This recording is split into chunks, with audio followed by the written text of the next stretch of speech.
Perfect, bend that one a little round the corner. So today's video is all going to be about improving your I was going to say driver swing. Actually, this is relevant with all golf swings, whether we're talking about an iron or a driver. But we're going to be talking about freeing up your backswing by not trying to keep this trail leg bent. There are a couple of good players you will see on tour who keep flexing this knee, but they're either very, very mobile or they have a shorter swing like a John Rahm, who creates a lot of his power from how he uses that lag in the downswing. For the majority of golfers I meet, they are restricting their backswing length and they're restricting the backswing or their potential speed by trying to keep too much flex in that knee.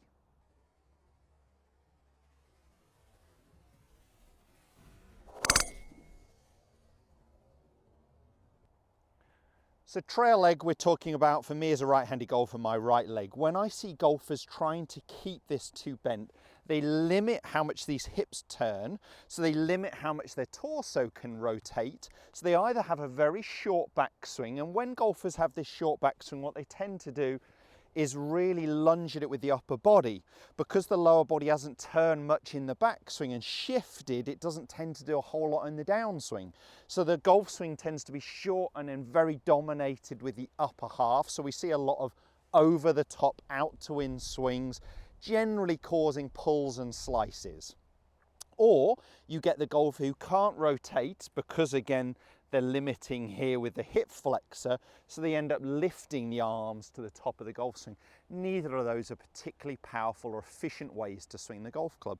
The majority of golfers I meet need to allow this right leg, for a right-handed golfer, to lose some flex as this hip turns up and behind them.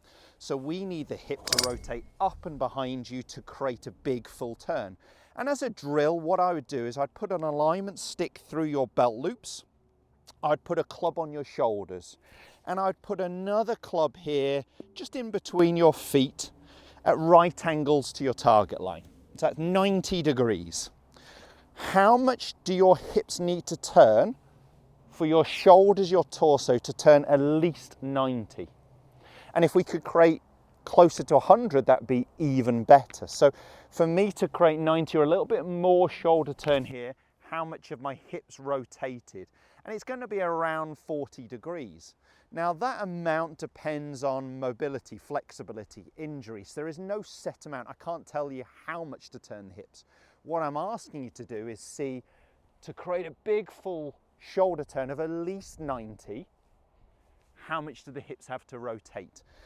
If the hips rotating 30, 40, look what's happening to my trail knee there. It's starting to lose some of its bend as this hip moves up and behind me. So do not worry about keeping that flexed. If you have that knee flexed and you're making a shorter John Rahm swing and you're still very powerful, remember how big a guy he is, and it works, carry on. Just keep doing what you're doing.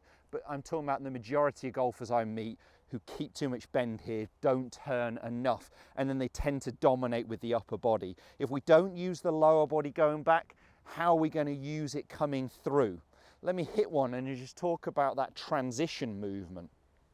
So, I'm not overthinking my lower body, I'm just going to allow it to straighten a little bit as my hip goes up and behind me.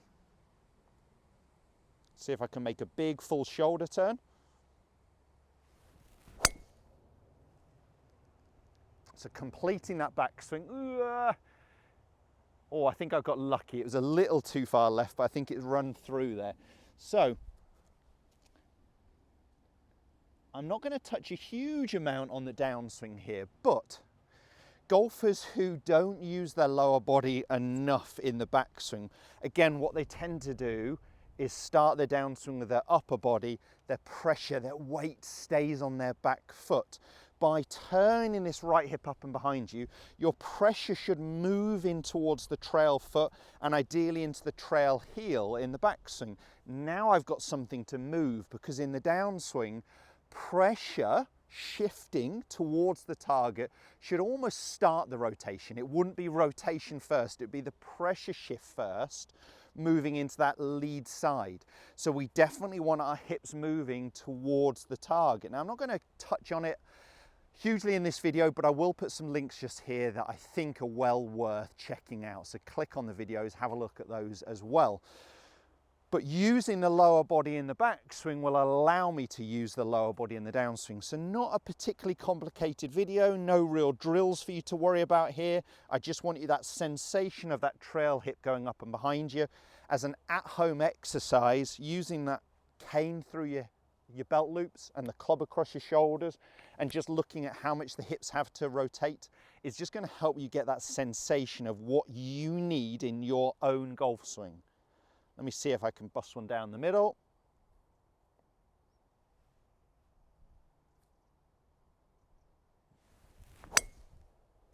That's the one. We'll finish there. I can't hit them a lot straighter than that one. I hope that video helps. If it does, smash the like button and don't forget to subscribe to the channel for more videos just like this.